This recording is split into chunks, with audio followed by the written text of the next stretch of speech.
Mommy, isang laba lang yan sa Pride Bar Blue. May powerful stain-away enzymes na malupit sa dunit mansya. At di masakit sa kamay. Isang laba lang yan. Hello, pahinga! Hello, Pride Bar Blue. ACS. Tanggaling-galing mo! Smart dishwashing paste ko. Pritong ulam na masebo, plato o kaldero. Tanggaling for everyday. Ganyan, pag smart ang dishwashing paste, may double tanggaling formula. Tanggal ang sebo, tanggal ang bakterya. Bahid para walang bahid. Linis fantastic sa metal at plastic. Number one ko to. Tanggaling-galing mo! Smart dishwashing paste. ACS. May nagbago. May arte. May budget. Kala nyo lang yon. So solid. White rose papaya. Wow, white rose.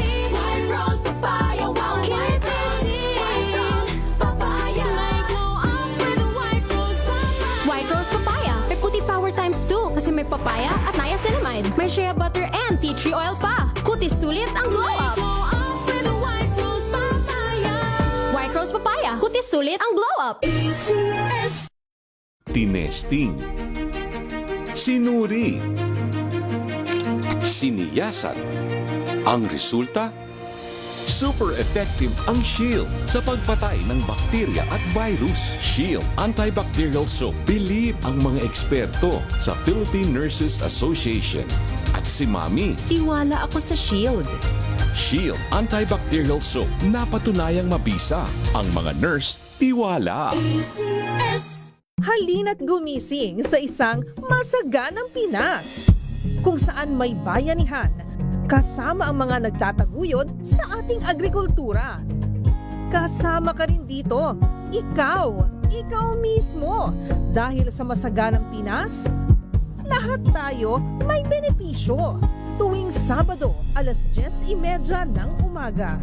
Samahan niyo kami at ang Department of Agriculture sa isang oras na talakayan ng higit na mahahalagang usaping pang-agrikultura. Masaganang Pinas sa DZRH. Tara na, halika na, tayo na sa masaganang Pinas.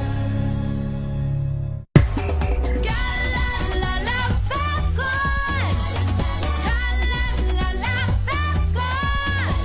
Ang bango ng sampayan. Tara na magsayawan. Califabcon, amoy nakaka-joyful! Hi, my name is Mayor Francis Israel Macobenta. I'm from San Diego. I'm an advanced clinician in neuro and spine surgery. As an advanced clinician, you have to make sure that you coordinate everything. Our goal is to have an optimal surgery outcome for the patient. Having MX3 in my life, taking it, knowing that this is in my body, it gives me a lot of confidence. MX3, dito ako believe. Mahalagang paalala, ang MX3 capsule ay hindi gamot at hindi dapat gamiting panggamot sa anumang uri ng sakit. Galalala Falcon. Galalala Falcon. Ang bango ng sampayan. Tara na magsayawan. Califabcon, amoy nakaka-joyful! Sa puso ng kalikasan, natatangi ang prutas ng mangosteen.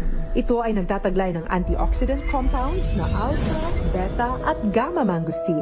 Ang MX3 capsule ay isang food supplement na gawa sa natural na mangosteen. Ito ay tested and proven to help avoid knee joint pain discomfort para iwas-iwas sa sakit with long-term supplementation 2 capsules daily. MX3 capsule, tunay, natural at original. Mahalagang paalala, ang MX3 capsule ay hindi gamot at hindi dapat gamiting panggamot sa anumang uri ng sakit. Wow, ang saya. Isang barangay na labada, puro mancha pa. Goodbye, pahinga. Mommy, isang laba lang yan sa Pride Bar Blue. Hello, Pride Bar. May powerful stain-away enzymes na malupit sa dunit mansya. At di masakit sa kamay. Isang laba lang yan. Hello, pahinga. Hello, Pride Bar Blue. ACS. Maulan man, no worries na amoy kulong ang damit. Charm, Fab, Con, bangong kumaka-bloom. Tanggal amoy kulog sa bango ng charm. Kaya gamit ko, Charm Fabcon with Bloom Fresh technology kills 99.9% of kulob-causing bacteria. May aroma burst pa of thousands of flowers and berries. Ang sampay sa loob, no amoy kulob. Charm Fabcon. ACS. Hello, Washi! Laundry day na naman! Yay! Anong meron? Mancha ng chocolate, putik, may libag pa. Kaya natin yan! With Pride Washing Machine Detergent, may triple stain-away formula. Tanggal ang makapit, madikit, at malupit na dumit mancha. Kaya easy-easy ang labada. Mula noon hanggang ngayon. All you need is pride. All you need is pride. ACS. Sa lahat ng bagay, simula pa lang, siguraduhing max protection na. Kasi pag kulang ang proteksyon, baka madaling masira. Sa ngipin, dapat may max protection din. Max sa alaga ng Unique Toothpaste. With Max Protect Formula, help stop cavities before they start, while keeping breath fresh. Try Unique Maximum Fluoride Protection. Para max alaga, max protektado. ACS.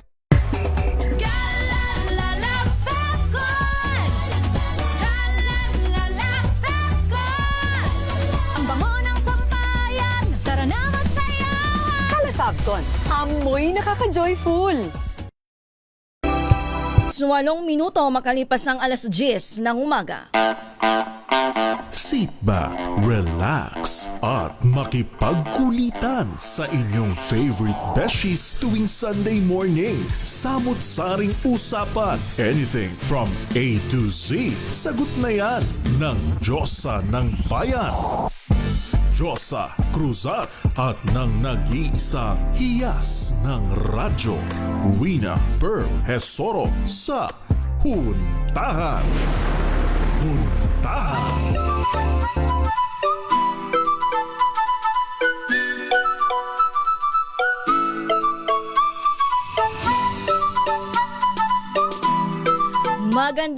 Magandang happy na maganda pa. Happy Sunday morning, Luzon, Visayas at Mindanao, Pilipinas. Araw po tayo ng linggo, August 23, 2026.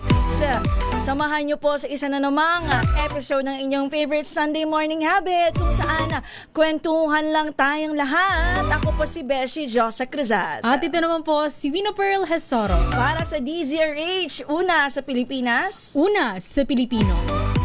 Sobrang init ngayong umaga, Beshi. Yes, sobrang init nga, Beshi. Medyo nanibago ako sa init. Di ba, syempre, nung mga nakaraang araw, nasanay tayo sa medyo maulan. Sa wet look. Oo, sa wet look. Pero hindi ko naman sinasabing gusto ko ang ganong panahon, Beshi, ha?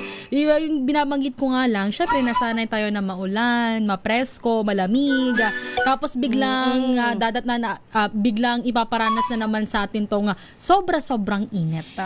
Alam mo naman kasi, totoo naman parang, alam mo, sinasabi ng iba, ang ulan is blessing. Pero kapag sobra-sobra na, kapag hindi na yan blessing. Yes. Alam mo yung gusto natin, bumabaha tayo ng blessing. Pero itong mga pagbaha, mula sa malalakas na ulan, hindi ito blessing, Beshi. Ano to, Beshi? Anong tawag? Sakuna na talaga Sakuna. Yes. Ayaw natin ng sakuna. Lalo na, Beshi, pagkaandyan ang mga pagbaha. Diba? Yan na, nakikita mo na ang ating mga kababayan na nag-i-evacuate. Oo. Ando na naman ang mga bilang, nagsisitaasan ng bilang ng evacuees. Super taas o saludo ako sa mga kababayan natin na nakatira sa mga mabababang lugar na taon-taon ay alam naman na nila na binabaha sila. Alam mo yung pagod na taon-taon ka mag-i-evacuate, taon-taon ka maghahakot ng gamit, ng iyong sarili, ng iyong pamilya papunta sa evacuation center. Hirap ito, ha? Kasi ikaw nga mag-empake ka lang papunta sa kung saan. Sobrang hirap na eh. Paano pa kaya kapag taon-taon ka nagiging bakwit? Parang ang hirap nito. Dagok talaga ito. Alam mo, hindi natin maiiwasan, Beshi, ang ulan. Kasi yan ay talagang natural. Yes. Yes. Pero yung ating mga preventive measures, yun ang dapat na paigtingin Ang hindi ng natin- lahat ng gobyerno. Ang parati nating iniisip, Beshi, bakit hindi natin maiwasan itong mga pagbahang ating nararanasan? Di ba, Beshi, mag-scroll ka lang sa social media, makikita mo ang ating mga kababayan na kawawa dahil lubog na lubog sa baha. Alam mo, may mga nakikita ko sa Facebook. Alam mo, lagi yung mga Pilipino kasi lagi na lang tinatawanan ang mga problema. Pero dinadaan sa joke. Oo. Alam mo, may nakita ako parang ginawang parang ala resort.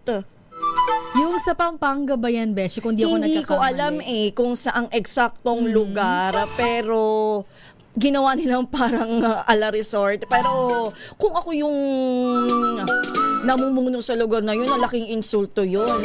Kung parang sasabihin ng mga kababayan mo ay parang resort na ang peg dahil lamang sa buhos ng ulan.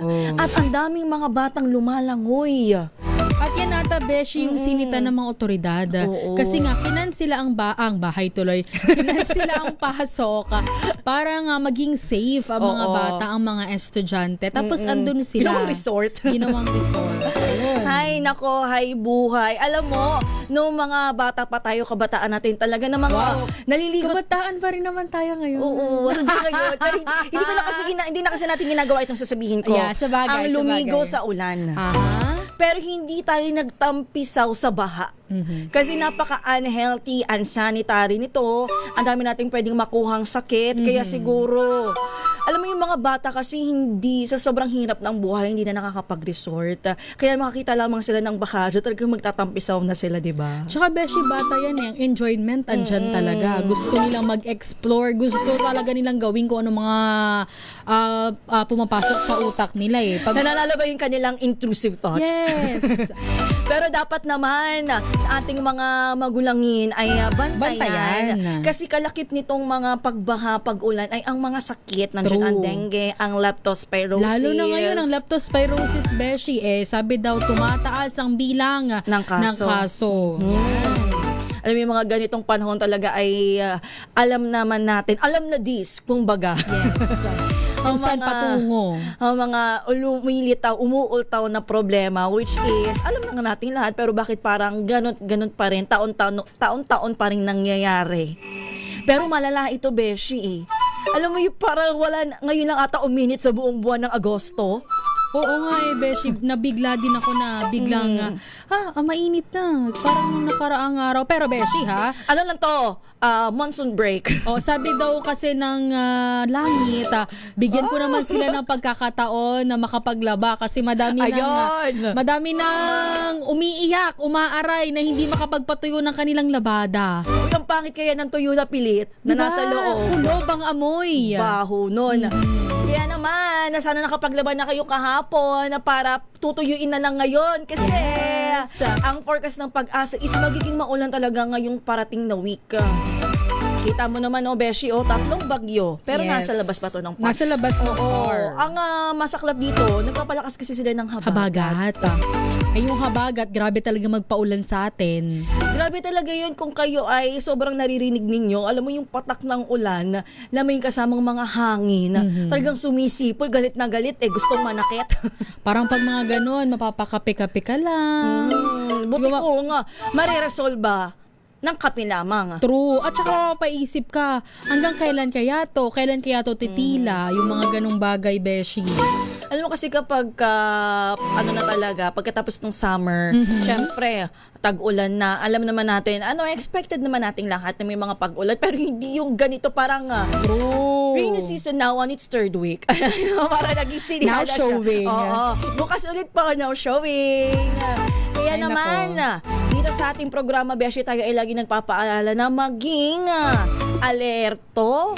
At kapag nagpalikas na po ang inyong mga lokal na pamahalaan, ay tayo sumunod na lang. Oo, wag na matigas ang ulo dahil alam naman natin na ang ginagawa ng ating pamahalaan ay kahit papaano para sa ikabubuti ninyo. Oo, alam mo yung ang lungkot-lungkot lamang na hindi tayo susunod ay kasi nandiyan ang kaakibat ng mga ganito ay mga pagguho ng lupa. Alam mo sa sobrang ilang linggong mga pag-ulan, saturated talaga ang lupa. Talagang guguho at Landslide. guguho talaga ang mga iyan. Kaya tayo po ay manatiling maingat, maging alerto, and of course, Mag-pray. let's pray na maging manatiling matatag ang pamilyang Pilipino. Speaking of that, Beshi, yan ang ating pag-uusapan. Oo naman. For today's video. For today's episode. Pero bago ang ating huntahan, Beshi, puntahan muna natin ang mga balitang tinutukan na dito sa DZRH. Ayaw niya mag-play. Ayan. Katulad ng aking binanggit kanina, 3 bagyo ang patuloy na minomonitor ng DOST Pag-asa. Sa labas po yan ng Philippine Area of Responsibility. Kabilang dito ang Typhoon Saudel na nasa layong 2,255 kilometers silangan ng extreme northern Luzon. Taglay nito ang lakas o ang pinakamalakas na hangin na 175 kilometers per hour at pagbugsong aabot sa 215 kilometers per hour. Inaasahang papasok ito sa parbukas at papangalan ng bagyong Obet. Mababa naman ang posibilidad na mag-landfall nito pero inaasahang palalakasin nito ang habagat na posibleng magdulot ng mas malalakas na pag-ulan sa ilang bahagi ng bansa. Habang nasa 565 kilometers naman ang layo nitong bagyo na nasa hilaga ng Itabayat, Batanes. Ito po ang Tropical Depression Gaynari na dating bagyong Neneng. Taglay nito ang hangin na 55 kilometers per hour at pagbugsong hanggang 70 kilometers per hour. Samantala, ito namang ikatlong tropical depression na namataan sa layong 1,205 kilometers sa silangan ng Eastern Visayas ay taglay ang pinakamalakas na hangin na 55 kilometers per hour at pagbugsong hanggang 70 kilometers per hour. Samantala, umabot na sa 7.4 million katao o 2.1 milyong pamilya ang apektado ng habagat at nagdaang bagyong Luis at Maymaya. Ayon ho yan sa National Disaster Risk Reduction and Management Council o NDRRMC. Batay ho sa pinakabagong datos, 29 na ang bilang ng nasawi, 19 ang sugatan at 3 ang nawawala dahil sa masamang panahon. Nasa 40,600 katao naman o 11,900 na pamilya pa ang kasalukuyang nasa nasa evacuation center. Samantala, umabot sa tinatayang 4.7 billion pesos ang pinsala sa infrastructure at 1.7 million pesos o billion pesos naman sa agrikultura. Nasa 1.1 billion pesos na rin ang ayudang naipamahagi sa mga apektadong komunidad. Sa ngayon, 18 na lugar ang itinaas sa state of calamity, kabilang dito ang buong lalawigan ng Bataan, Bulacan, Pampanga at Cavite. Ito na, nararamdaman na ng kagawaran sa kalusugan ang unti-unting pagtaas ng kaso ng leptospirosis kasunod ng ilang linggong baha epekto ng habagat. Sabi sa DZRH ni Health Secretary Edwin Mercado, maaaring maramdaman ang mga sintomas ng sakit sa loob ng 5 hanggang 15 araw. O yung mga lumusong po sa baha kung sa ngayon ay hindi pa ninyo nararamdaman, abay, sabi po ng DOH, ang sintomas ay sa loob ng 5 hanggang 15 days. Kaugnay nito, binanggit ni Mercado na nagbukas na ng fast lanes ang DOH sa lahat ng pagamutan nito. Ito po ay upang maprioridad ang mga may sakit nga po na leptospirosis. Nagpakalat na rin umano siya ng rapid response teams na sasadyaing magtungo sa mga binahang lugar upang magtayo ng help desk. Samantala, sa iba po nating balita, itinalagang bagong pinuno ng National Capital Region Police Office si Police Brigadier General Christopher Abrahano. Kapalit po ng magreretinong si Police Major General Anthony Abirina. Batay sa general orders na may petsang August 22, magsisilbing officer in charge ng NCRPO si Abrahano. Epektibo po ngayong August 23, ngayong araw po yan ng linggo. Miyembro ng PNP Academy Kaagapay Class of 1996, nagsilbing Regional Director ang general sa Northern Mindanao o Police Regional Office 10. Saglit din siyang naging leader ng Criminal Investigation and Detection Group sa ilalim ni dating PNP Chief Nicolas Torre III. Kinumpirma naman sa DZRH ni PNP spokesperson Police Colonel Alan Reyco na gagawin ang turnover kay Abrahano ngayong linggo ng umaga matapos ang higit isang taong serbisyo ni Abilin sa seat of power. Umabot naman sa record high na 13,441 to be exact ang applicants na pinayagang sumailalim sa 2026 bar examinations. Ayon sa Supreme Court's Office of the Bar Confidant, ang mga cleared applicants ay mula sa 14,291 na nagparehistro para sa exam na itinuturing na pinakamaraming registration sa kasaysayan ng bar examinations. Gaganapin ang pagsusulit sa September 6, sa September 9 at 13 sa 15 testing centers sa buong bansa. Itinalaga naman ng Supreme Court ang San Beda College, Alabang, dyan po sa Muntinlupa City bilang national headquarters ng examinations. Habang si Associate Justice Samuel Gerlan ang magsisilbing chairperson ng 2026 bar. Noong 2025, 13,193 applicants ang nagparehistro sa bar exams kung saan 11,420 ang sumailalim sa pagsusulit. Nasa 5,564 ang pumasa o 48.98% ng mga sumailalim nga po sa exam.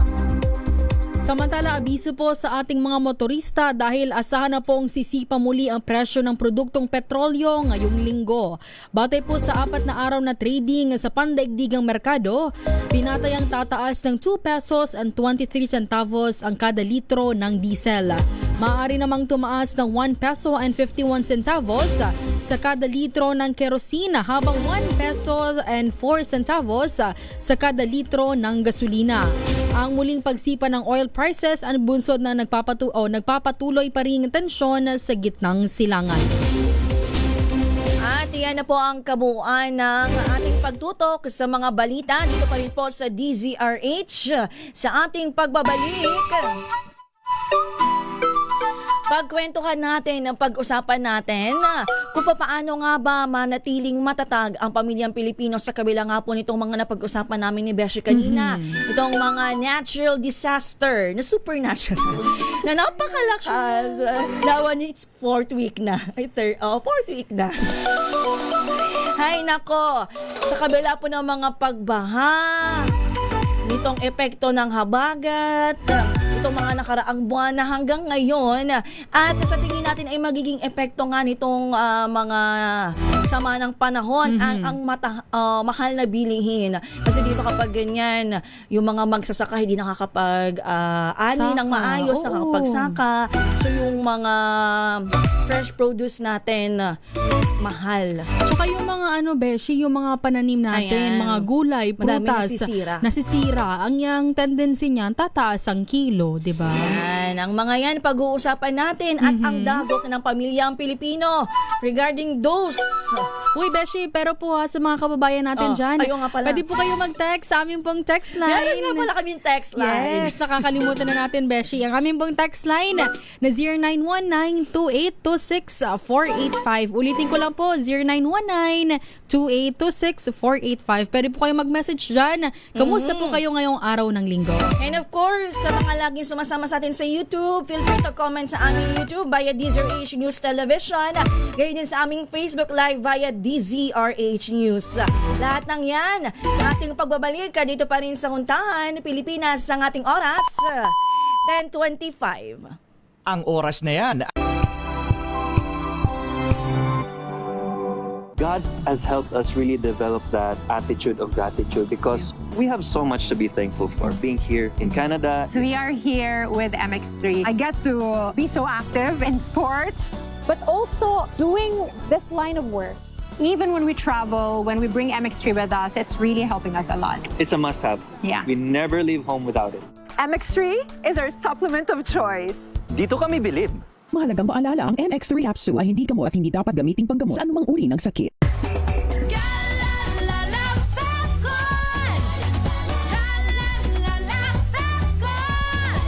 Ang bango ng sampayan, tara na magsayawan. Calafabcon, amoy nakaka-joyful.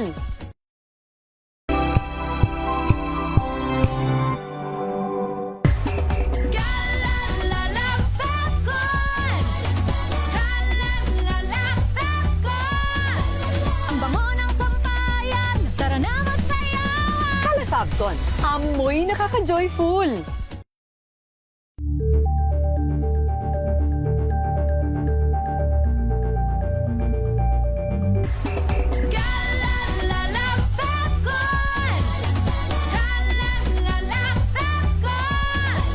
Ang bango ng sampayan, tara na magsayawan. Calafabcon, amoy nakaka-joyful.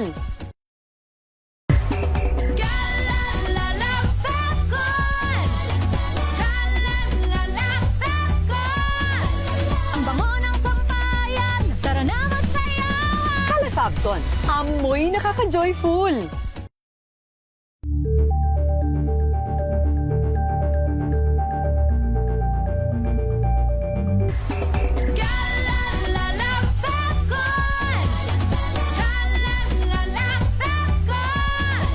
Ang bango ng sampayan, tara na magsayawan. Calafabcon, amoy nakaka-joyful.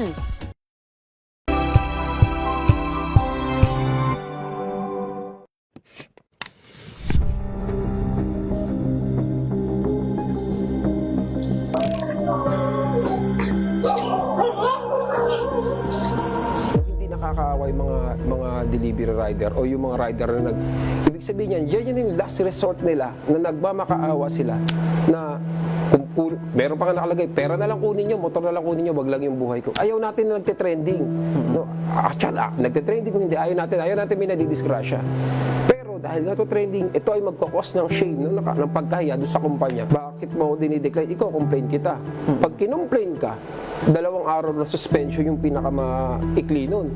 So meaning 2 araw na walang kakainin yung pamilya mo, yun yung ibig sabihin nun. At walang verification yun. Marami tayong issue, totoo.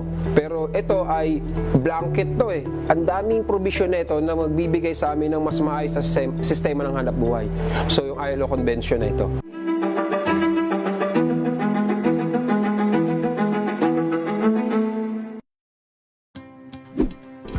Check na araw mga health checkers.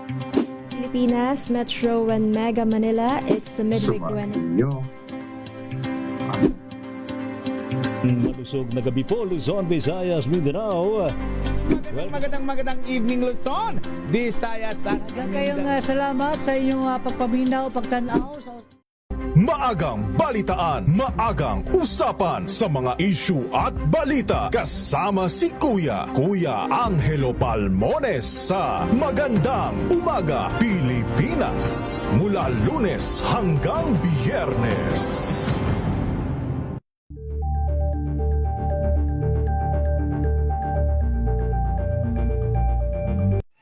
Mga balitang gigising sa inyong umaga. Mga balitang kailangan mong malaman. Mapapakinggan sa ACS Balita sa 2x2. Kasama sina Anthony Taberna at Jerry Baha. Lunes hanggang Biyernes.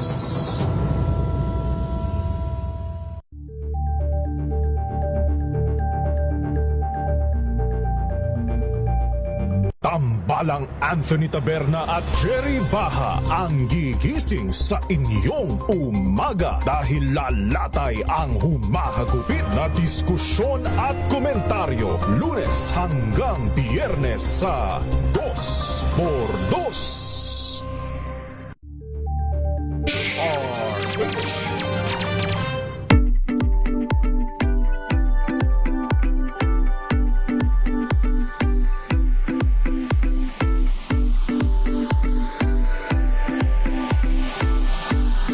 9:30 na po ng umaga, kayo ay nakatutok pa rin sa inyong favorite Sunday morning habit. Ito po ang Huntahan with your beshies. Ako po si Josa Cruzat. At ito naman po si Wina Pearl Hesoro. Katulad ng nabanggit ko kanina, Beshi. Ano yun? Tayo ay pag-uusapan. Wow, bakit Pag-uusapan natin ang Alen Beshi. Ano ba itong kung paano nga ba maging matatag ang pamilyang Pilipino. Yan. Bakit nga ba kailangan ito? Siyempre, nababaliw na. So, kailangan medyo parang hyper tayo para pagdating ng buong week, sa lubong ng week natin ay kahit maulan, ay masaya pa rin. Speaking of maulan, ngayon nga pong panahon ng malalakas na ulan, pagbaha at banta ng bagyo, isa nga po sa pinakamalaking hamon ng mga Pilipino ang syempre manatiling ligtas. Kasi parang sa panahon ngayon, ang hirap na makahanap ng mga lugar kung saan ka pwedeng ligtas. Kahit siguro saan ka magtayo ng bahay mo, babahain, magkakaroon ng landslide. Syempre gayon din, isa din sa mga hamon ay ang pagiging financially stable.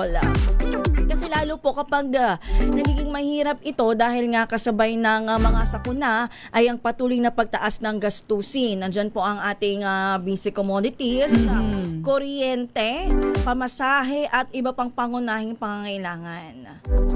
Sa dami ng problemang hinaharap ng mga Pilipino ngayon, saan nga ba dapat magsimula ang isang pamilya para manatiling matatag? Merong sagot dyan ng aking inuubong beshi. Eto na nga ang sagot dyan, Beshi. Pasensya na ho sa mga nakatutok ho dyan sa live. Pasensya na po sa mga nag-aalmusal. O mabulang po ang yours truly. Enough ko naman ang aking mic. Okay na yun. Eto na nga ho, ang sagot ho natin dyan. Dapat ho magsimula tayo sa pag-alam kung saan napupunta ang pera at kung ano ang tunay na pangangailangan ng pamilya. Alam mo, Beshi, isa to sa binanggit ko kanina sa isyong pabayan ni Manang Milky. Yeah, sabi ko kanina, dapat kada pasok ng pera sa atin sa sahod natin, meron tayong parang itinatrack natin kung saan ba napupunta yung sahod. Yung nagtatrack ka. Oo, di ba? Kahit simpleng pagsulat lang sa notebook Which is ginagawa naman natin yan.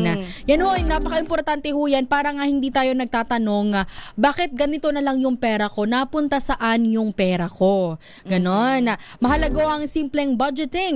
Unahin po natin ang ating pagkain, tirahan, utensils, education na di ba pang basic needs bago po ang ating mga wants. Yan ang parating binabanggit. Unahin natin ang ating mga pangangailangan bago ang mga gusto natin. Di ba? Pag kami mga sobra, alam ko pala. Pag may mga sobra, ayun, pwede ho tayo pasundot-sundot ng mga gusto natin. Pero hanggang sa ngayon na wala pa namang sobra, unahin natin yung mga pangangailangan alam mo, natin. hindi mo naman kasi kailangang pahirapan ang sarili mo sa pagtatrack. By simply jotting down lang kung saan napupunta yung expenses mo, okay na yun. Parang mababacktrack mo na kung saan nga ba napunta. Akala ko meron pa akong ganito. Ganito, ganyan. Kaya yung iba, alam mo, natatawa ko yung iba, nagugulat kasi may sobrang pera sa wallet. Hindi nila alam, may nalimutan pala silang bayaran. Si Wina yun. Wag nyo kung kakalimutang bayaran ng renta nyo, ang Meralco nyo, tubig. Yan ang mahirap ng makalimutan. And of course, isa sa posibleng solusyon dito sa hamon ng mga matataas na bilihin, sa mga epekto ng mga dumadating na sakuna, ay ang magkaroon ng emergency fund. Pero hindi naman kasi kailangang malaki agad. Ito pwede ito paipon-ipon paunti-unti. Ang mahalaga ay consistent po tayo sa paggagawa nito. Tama ka, Beshi. Sa pag-iipon, kahit maliit na halaga bawat sweldo ay pwedeng magsimula. Halimbawa po, kung hindi kaya ang malaking savings, maaaring magtabi muna ng 50, 100. Base naman kasi yan sa iyong sweldo. Ay para kung ang sinesweldo mo naman ay minimum wage lamang, huwag mong pilitin na ipunta lahat ng iyong nasweldo dun sa savings mo. Paano naman ang pagkain mo? Paano naman ang iyong renta? At kung ano-ano pang basic needs. True. Kapag naging habit ito, unti-unting lalaki ang emergency fund. Tsaka take note po ha, emergency fund ito. Hindi mo ito yung bigla ang may travel ay huhugutin mo yan. Emergency ba yon? Emergency yun, di ba? Hindi. Joke lang. Huwag ka maniniwala dito. Hindi emergency yon. As in, sabi natin emergency, ay yung bigla ang na-ospital. Yan. Ano pa ba? Bigla ang may biglang tumaas yung kuryente na dati naman binabudget mo sa ganito. Emergency pa rin yun for me kasi Halimbawa, kumuha ka dun sa fund mo. Yan. Oo. Halimbawa din na anuhan ka, naputulan ka ng kuryente. Ayan. O kaya naman inaubusan ka ng ng gasol. O kaya naman umutang si kumare. Ay, hindi pala yun. Hindi yun. Iba yun. Iba pa yun. Go ahead, Beshi. At ito na, Beshi, ang ating pang-tatlo sa panahon ng bagyo at baha. Ano nga ba ang dapat nating unahin? Ano po ang dapat unahin ng pamilya? Ito po ba'y paghahanda o pag-iipon? Alam mo, meron ako diyang ang tanong kasi natin sa panahon ng kalamidad, syempre dapat before that nakapaghanda ka na, nakapag-ipon ka na. Pero what if nandun ka sa mismong sitwasyon na iyon na hindi mo nagawang maghanda? Ano gagawin natin, Beshi? Eto na nga, Beshi, ang sagot natin. Dapat pareho tayong handa dyan. Ay, ganun ba? Yan. Okay. Hindi dapat pag-awayin ang dalawang ito, Beshi. Mahalaga ang financial preparedness, financially prepared tayo. Pero mahalaga rin ang physical preparedness. Dapat may basic emergency supplies tulad ho yan ng pagkain, tubig, flashlight, power bank, first aid kit at mahalagang dokumento. Parang ano to, Beshi? Go bag. Yan, parati nating binabanggit. Dapat bago pa magkaroon ng sakuna, di ba ang sinasabi natin, dapat nag-iipon ka ng emergency fund. Pero itong binabanggit natin na dapat physically prepared ka, ito naman ay yung panahon na nung parang, kung halimbawa, nagkaroon ng lindol. Oo. Kasi pag nagkaroon po ng lindol and kung ano mang madagok na sakuna, mabigat na sakuna, hindi ka naman makakapag-withdraw eh. Hindi mo naman maaano yun. Iba po ang paggagamitan natin ng emergency fund dito sa pagiging physically prepared natin. Ito po yung mismong nandun ka sa sakuna na. Yes.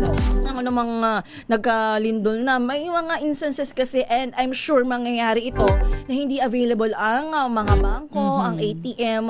Hindi mo magagamit muna yung naipon mo yan. Siguro gagamitin mo yan sa tawag dito, yung babalik ka na. Ano yung tawag doon? Alin? Yung from recovery na. Yan. Recovery stage. Yan, recovery stage. Siguro doon mo magagamit yung emergency fund mo. Pero Ayun. ito, binabanggit ni Beshi na physically prepared ka. Ito yung sa mismong sakunana. Kasi hindi ka makakapag-withdraw dyan. So, wala akong power bank, makapag-withdraw nga. Tsaka Bibili beforehand, yun nga binabanggit natin, Beshi, beforehand, pwede natin tong i-prepare itong mga supplies ng pagkain, tubig, 'di ba?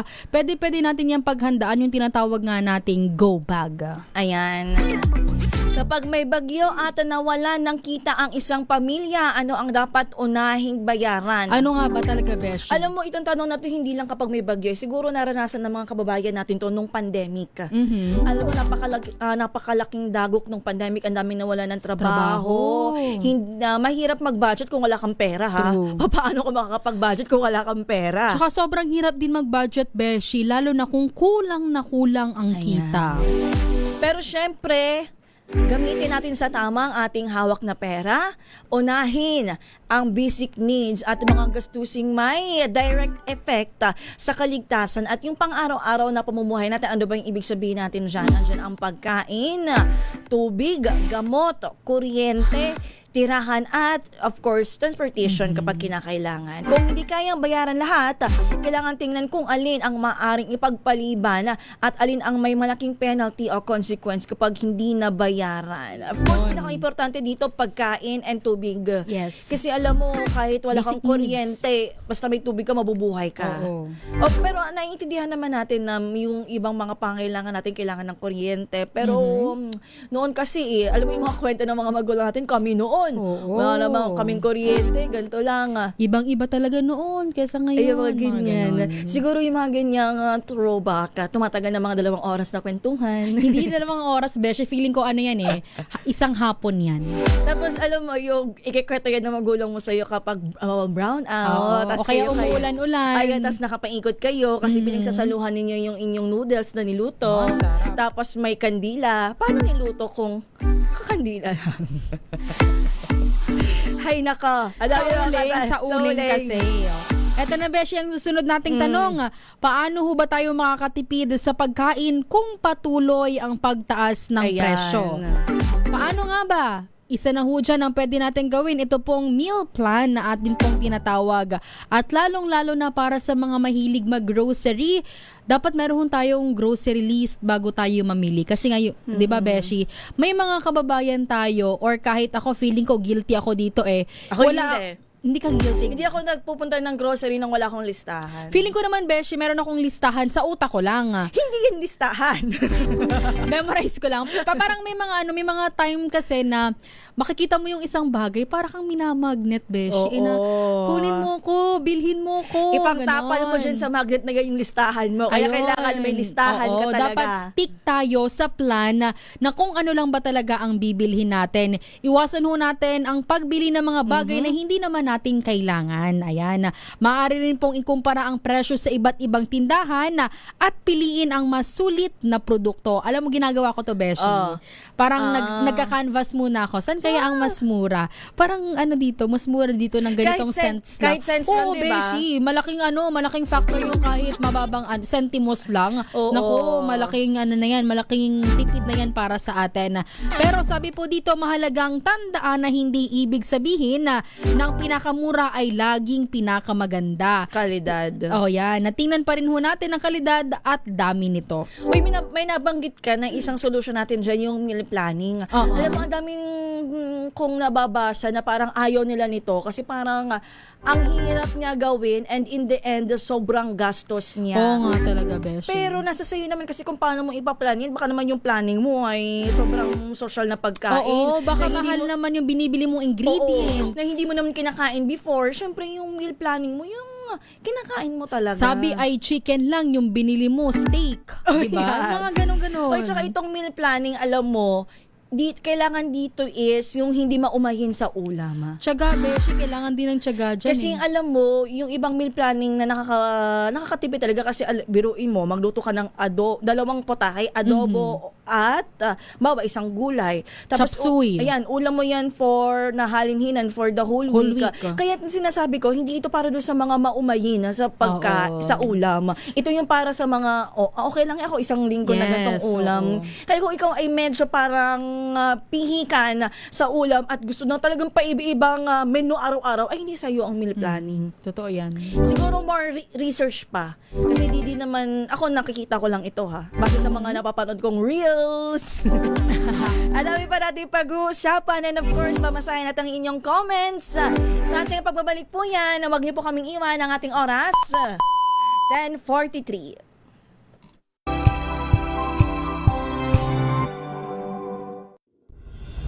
Tuloy-tuloy ang pagtulong, tuloy-tuloy ang pagseserbisyo at tuloy-tuloy ang balitaan kasama si May Binauhan sa Operation Tulong mula Lunes hanggang Biyernes.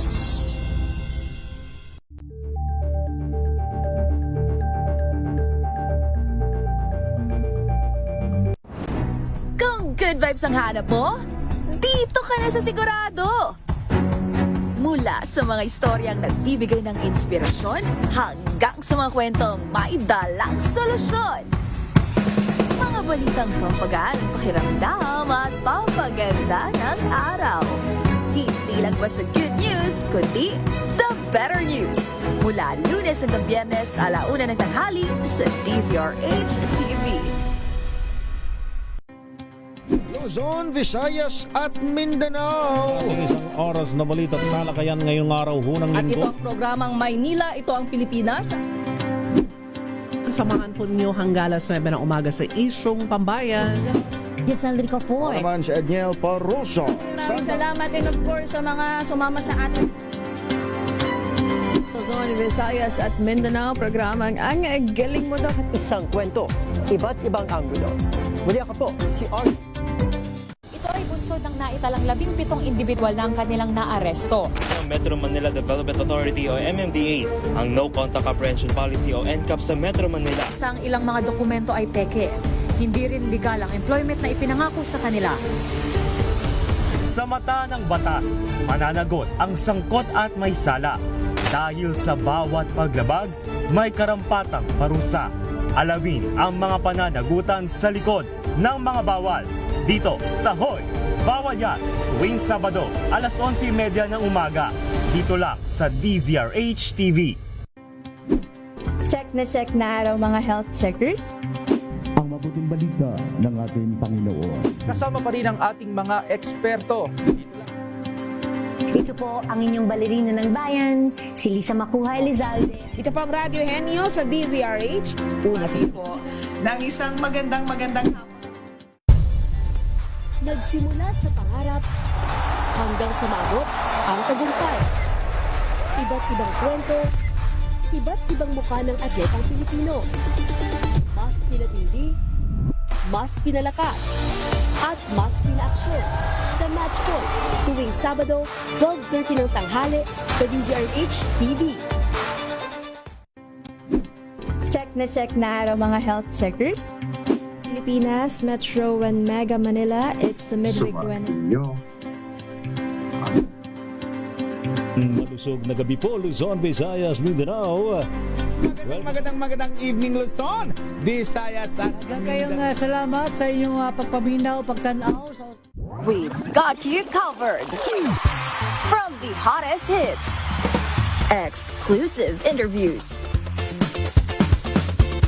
kilig to the bones fan meet experience, and hataw performances of your favorite stars.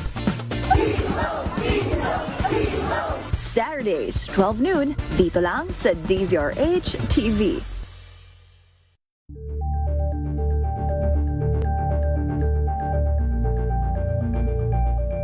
Kasabay ng mga hamon at pagbabago sa paglipas ng panahon, nananatiling tapat ang DZRH sa paghahatid ng serbisyo sa publiko. Mas pinalawak ang pagpapaabot ng balita at impormasyon, hindi lang sa radyo, kasama na rin ang telebisyon, live streaming at social media para ihatid ang mga kwentong makabuluhan at napapanahon saan ka man naroroon. Mula noon hanggang ngayon, mananatiling kaagapay mo ang DZRH, naninindigan sa paghahatid ng katotohanan at sa paglaban sa patuloy na pagkalat ng disinformasyon at sa pagyakap sa makabagong teknolohiya at sa patuloy na pagsulat ng kasaysayan, mananatiling kasama mo ang DZRH saan ka man sa mundo.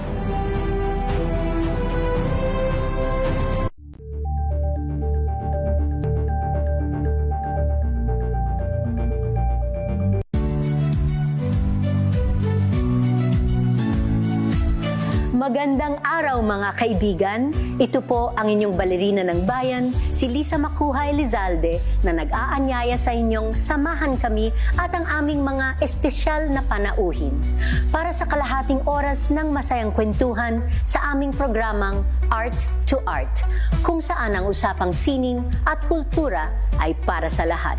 Huwag kaliligtaan, tuwing linggo, alas 3:30 ng hapon, dito lamang sa DZRH Radio, DZRH TV, at via online streaming. RH.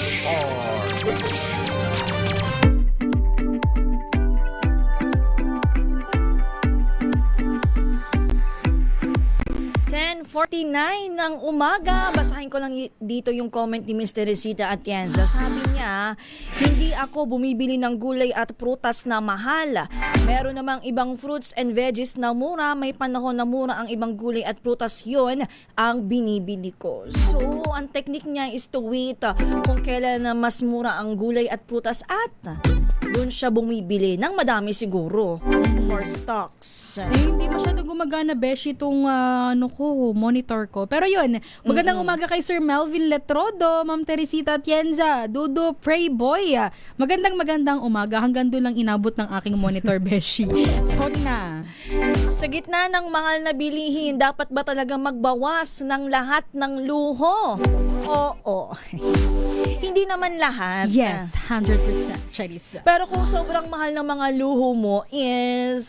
Yun na. Dapat bawasan na yan. Pero kung hindi naman, at kaya pa rin naman, pasok pa rin naman sa banga, hindi naman kailangang alisin lahat. Ang mas mahalaga ay matutong mag-prioritize. May mga gastos kasi na nagbibigay ng enjoyment at pahinga. Alam mo, binabasa ako. Ano?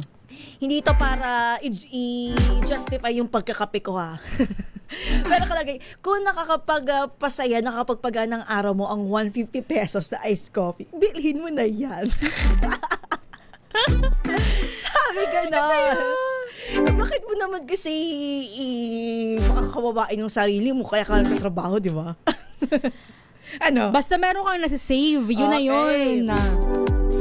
Ay nako, at hindi naman masamang gumastos para rito kung pasok nga po sa budget. Ang problema ay kapag nauuna nga ang wants kaysa needs o ginagamit, ito, naglo-loan ka para hindi naman sa pagbayad ng kuryente o yung mga importanteng bagay, kundi para lamang maipagpatuloy ang lifestyle na hindi na kayang suportahan ng income. That's a no-no. Diba? Kung may utang naman ng pamilya, dapat bang mag-ipon o bayaran muna ang utang? Ano, Beshi? Anong sagot? Ay, ako iniisip ko kasi yung sa sarili ko kung may utang ang pamilya, dapat bang mag-ipon pa o bayaran muna ang utang? Ang hirap kasi nung uutang ka tapos pantapal din sa utang, di ba? Doon ka malulubog talaga sa utang. Siguro as much as possible, kung tao yung inutangan mo, kausapin mo siya, manghingi ka ng timeline, calendar, kung kailan ba, maging honest ka sa kanya. Kailan mo ba kayang bayaran? Ayan, ganon. ganyan. Para naman, tapos kung mag-demand siya, gawin mo ang lahat para bayaran yun kasi pera niya din naman yun Depende. Yun yung aking personal thought para dyan sa tanong na yan. Dahil 8 minutes na lang, Beshi, itong tanong naman sa ganitong panahon ho ba, maganda ba nga magdagdag tayo ng ating source of income? Oo. Diba? At ang sagot natin dyan ay binanggit na ni Beshi. Oo. Kung kaya ho ng ating oras at resources, malaking tulong po ang additional income. Pero dapat maging maingat sa mga online offers na nangangako ng mabilis at malaking kita. Actually, ito nga dapat ang ginagawa siguro. Magdagdag ng source of income. Pero yung legit yan. Yes. Pagka inofera naman tayo ng sobrang ganda naman, ayan ang sinasabi nating too good to be true. Pag too good to be true talaga, again, it's a no-no. Mas maganda pong piliin ang sideline o negosyo na malinaw ang kita, gastos at risk. At huwag nga tayong mangutang ng malaki para lamang magsimula ng negosyo na hindi pa napag-aaralan na. Siguro, ang masasabi lang natin na para manatiling matatag ang pamilyang Pilipino dito sa patuloy na hamon ng buhay, na hamon ng buwan ng Agosto. Now, it's 4th week. Siguro isa sa mga dapat gawin ay Beshi? Huwag maghintay na magkaroon muna ng malaking kita bago magsimulang maghanda. Hindi natin kailangan ng bulto ng pera para lamang simulan ang paghahanda. Katulad nga na nasabi natin kanina, kahit paunti-unti, it's the consistency that counts. Alam mo, Beshi, sabi dito ni Melvin Ugbamin, bayad muna sa utang. Ayun, yun ang kasi kanya. Kung hindi tayo magbayad, hindi ka na makakautang ulit. Sa true. Sabi ng mga lender, hindi ka na makakaulit. Kasi hindi ka na. Ay, nako. Tsaka kapag kasi ikaw din naman ang masisira. Katulad nga ng pangalan mo nabanggit din niya. naman talaga. Ika nga na hindi natin kontrolado ang lahat ng mangyayari, pero makokontrol natin kung paano tayo maghahanda. Siguro, to sum it up, ate, para lamang maging matatag tayo dito sa patuloy na hamon ng buhay na siguro sa tingin ko magtatagal pa to siguro hanggang sa umiikot ang gulong ng palad. Ang panahon, habang tuloy-tuloy ang pag-usad ng panahon ay tuloy-tuloy ang hamon ng buhay. Kaya siguro maging handa na lamang tayo sa lahat ng bagay. Yun naman ang magiging sandata natin, ang maging handa. Yan. Sa lahat ng bagay, alam mo, sabi nila, kung may susuksok, may madudukot. Ayan. Tama. Kahit papaano, kahit barya-barya yan, isuksok mo yan. Para kapag dumating ang panahon na kailangan, ay madudukot mo yan. At dahil 5 minutes na lang, Beshi, bago mag-alas 11 ng umaga, pasadahan ko na itong mga nagko-comment sa ating Facebook Live. Magandang umaga po kay Sir J. Morales, kay Kapanalig, mula daw dyan sa West Bahak-Bahak, Olongapo City. Makulimlim daw, pabugso-bugso ang may hinang ulan at may pagkamasungit pa rin ang panahon. Sa West Bahak-Bahak, Olongapo City. So, talagang dumudungaw na hindi ang hanging araw, kundi si habag. Magandang umaga din po kay Sir Ramon Aguilar from Caloocan City, North Pati. Utang mga ma'am, huwag kalimutang bayaran. Sabi niya yan. Magandang umaga din po kay Sir Leo Cervantes Havares mula daw sa Puerto Princesa City sa Palawan. Si Sir Aaron Hervilla, happy Sunday everyone watching from Cubi-Cubi Nasipit, Agusan del Norte. Pabati daw po ulit sa kanyang nanay na si Nanay Telly Hervilla at sa kanyang girlfriend na si Ana Lindurana. Happy Sunday and God bless. Magandang umaga sa inyong lahat. At happy Sunday. Sana kahit sobrang maulan itong darating na week natin is sana we stay positive. Wala naman tayo magagawa na mag-stay positive. Hi Kyle Hendricks, happy morning. Sana daw maka-move on na daw siya. At Ipag-pray ko yan, Beshi. Ipag-pray ko yan. Ano na naman ang napagdaanan? Next week, i-guess natin. Pag-uusapan natin. Tulungan natin siya na Yes. sagutin ang kanyang maka-move on na kung saan man siya mag-move on. Magandang umaga, of course. Sa mga sumama sa atin via YouTube naman, kay Dudu Prayboy, kay Melvin Letrodo, Miss Teresita at Tienza. At hindi ko na siya ma-scroll up. Yan. Napakadami ng Oo nga. mga nagko-comment dito sa atin via YouTube. And of course, sa aking pamilya dyan sa Lucena City, happy Sunday. At syempre, Beshi, sa aking pamilya sa Sorsogon, Mama Gina, Papa Edwin, sa aking mga kapatid, kay Kuya Win, Kuya Joem na nandito na, hello, at sa aking mga pamangkin, magandang umaga. At bago tayo magpaalam, Beshi, gusto ko lang batiin ang aming, ang bagong kasal sa tropahan. Okay. Si Venus at Imay, congratulations sa bagong kasal. Best wishes. At batiin ko na rin ng magandang umaga ang tropa pips, si Bea, Ali, Missy, si Ali ulit. Panibagong Ali. Dalawa sila. Aliana yung isa naman ay Eliza. Okay, Ayan. okay. Si Juby, Annie, Jeff with the double F. Magandang umaga, sir. Si Claire, Selwyn, si Ja, si Lay, si Van, Jasper, si Patrice, at si Jeff naman with the single F. Wow. At kay Glenn, kay Jamaica, kay Jamel, at syempre kay Ken. Magandang umaga. Ingat kayo dyan sa Cam Norte. See you soon. Happy Sunday sa inyo dyan, mga taga Cam Norte. Cam Norterian. Ano bang tawag sa kanila? Hoy, malapit na ang Pasko. Yes, ang Pasko ay kay saya. Wow! Isang linggo na lang, dudungaw na si Jose Marichan at natunaw na si Mariah Carey. Akata na tayo ng All I Want for Christmas is You. Money! Manghingi na tayo ng bonus. Tsaka ano pa may sasabihin ko? Next weekend is long weekend na naman. Planuhin lang maayos ang inyong mga lakad at i-go mo na yan basta pasok sa budget. Truth. Inyo nakasama sa inyong favorite Sunday morning habit. Ito po ang Huntahan with your Beshi. Ako po si Beshi Josa. At dito naman po si Beshi Wina Pearl. Susunod na po ang Galing Mo Doc. Pilipinas ng ating oras. 2 minuto bago mag-alas 11 ng umaga. Ingat po. Ang DZRH.